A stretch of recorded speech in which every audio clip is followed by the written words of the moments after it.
Hello friends, welcome to another video. My name is Laura, and I'm Ashley. Anyone get that? My name is Laura, and today we are going to talk about books. I wouldn't call myself an avid reader before 2020. I love to read. I've always loved to read. In fact, when I would get grounded and sent to my room, I was always so excited to go to my room and read. But as I got older and had to read for school, it just wasn't really like a fun thing anymore. Then 2020 happened and here we are. I honestly got tired of just TV. Like, I was scrolling through TV and could not find anything I wanted to watch. So I have turned to books this year, and let me tell you, it's the best and I am loving it so much. So let's get into the books that I've read. Just so you know, I had started a goal on my Goodreads to read 20 books in the year. That was too ambitious, so I put it down to 15, and I have read, I think, 13 books, so 12 or 13. I know I'm a book ahead, which is exciting for me. So yeah, so I'm gonna tell you what books I've read because I'm really excited about it, and we're just gonna get started. Okay, the first book I read this year was Conviction by Denise Mina. This is a really good book. It's in the Reese's book club, like Reese Witherspoon, you know. It's about this woman who is, it starts off with her listening, like getting ready in the morning, listening to a true crime podcast, as you do, while she's getting ready in the morning. This isn't really spoilers because it happens in like the first chapter, but like the first thing that happens is her husband is leaving her, and so she kind of turns to this true crime podcast to escape from the craziness that is her life. And as she's listening, she realizes that she knows the victim of the crime in the true crime podcast she's listening to. So then she kind of goes on this journey of trying to solve the crime, and she has to face her past life, not like past life, but past life basically, and past demons, and it's really fun and I really enjoyed it. I'd give it 5 stars. Next. The next one was The Woman in the Window by A.J. Finn. Again, a really good book. I'm gonna be saying that I'm not harsh on books at all.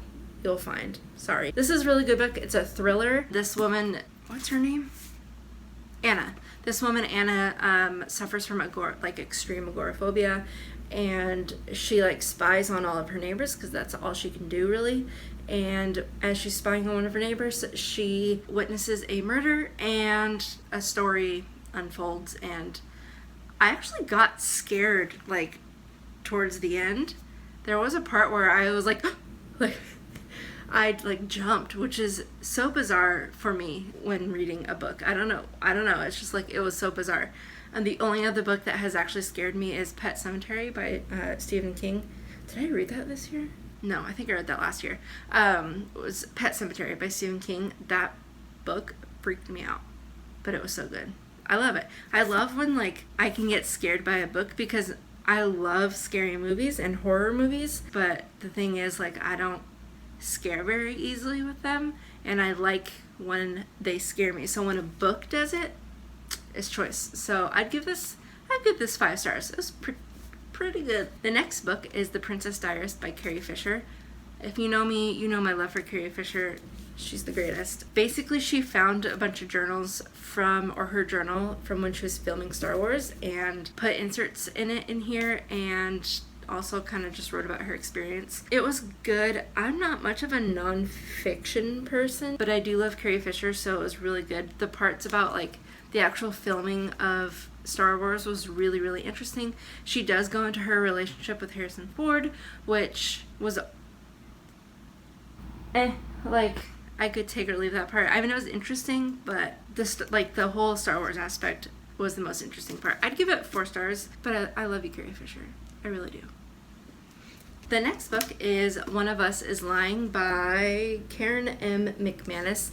It is a young adult kind of whodunit murder mystery kind of thing. It's if Breakfast Club was in the modern day and someone died during detention, is pretty much what it was, and then what happens after.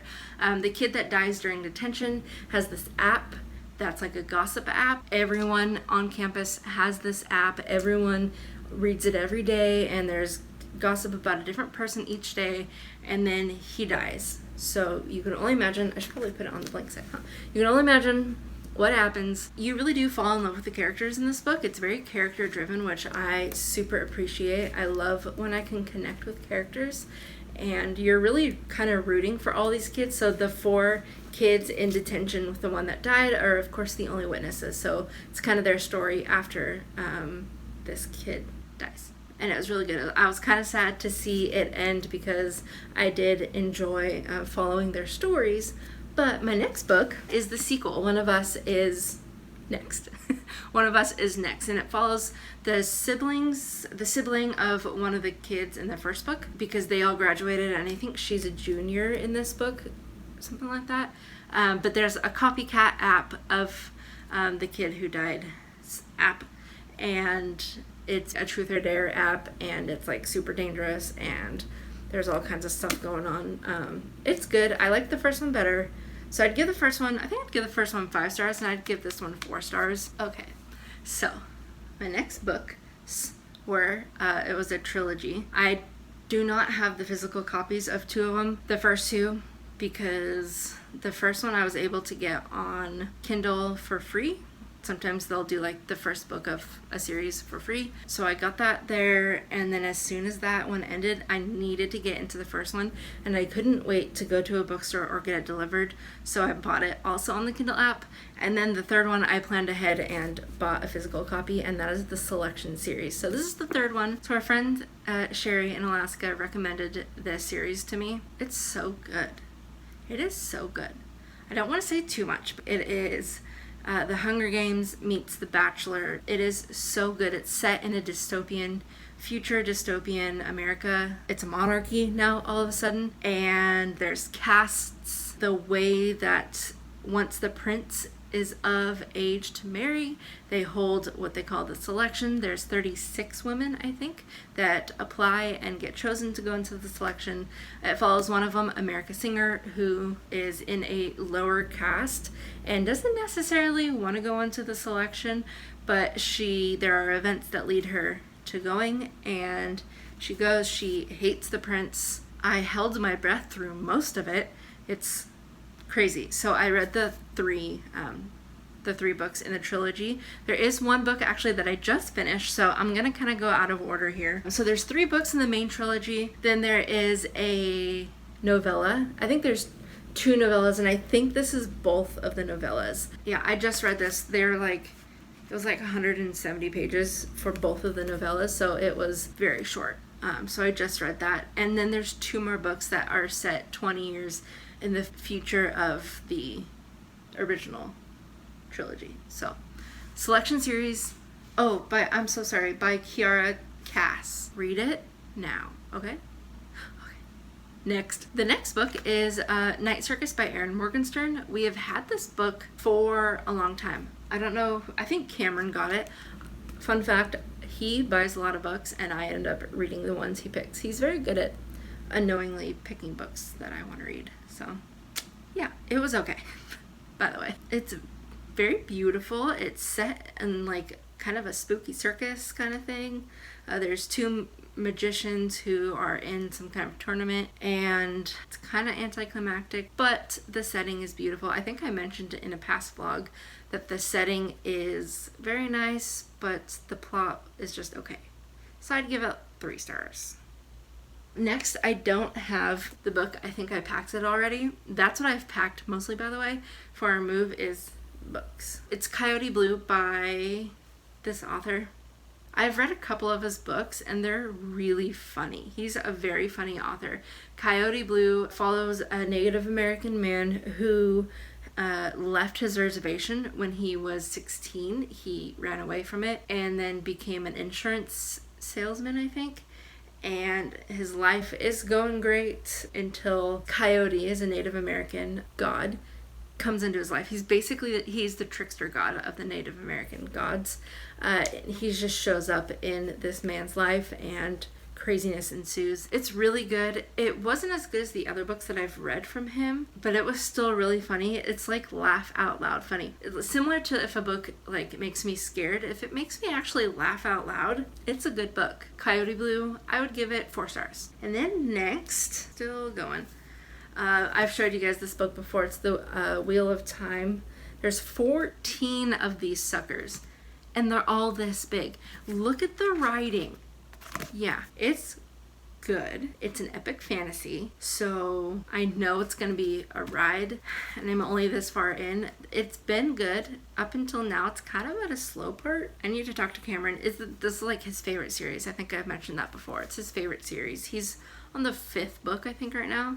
And he's read them all before, so he's crazy. But I'm at a really slow part, and I think I'm going to ask him if it's going to pick up soon. So since I know that this is going to be a journey, I've been reading other books besides this, and I think I might actually start reading these in audiobook form, just because it's a good story, but the writing is tiny, and it's a journey. I think I might try to finish this one first and then go into audiobooks, because I don't want to like buy a whole audiobook and only read like half of it. I'm on page 330. There's 800, so I'm almost halfway through this one. So we'll see. I'm gonna talk to Cameron about it though. But anyways, so this one's still in progress. There's that. And then the book that I most recently finished is Serpent and Dove by Shelby Maharin. This one's actually really good.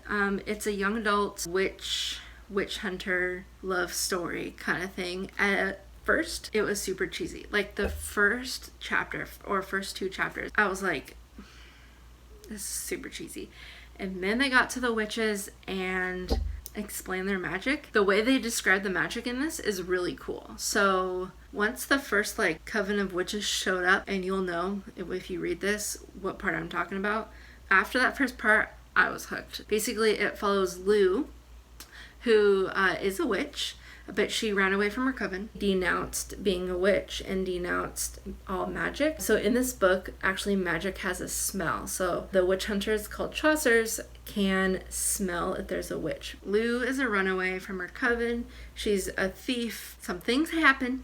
I'm not going to tell you. Some things happen, but she has to marry a Chaucer, or a witch hunter. He does not know she's a witch. Their stories kind of unfold. It's really good. It's another one that you fall in love with the characters. Like Lou, I want to be her. She's awesome. There's a second book, and I'm probably going to get it because the first one kind of leaves you off on a cliffhanger.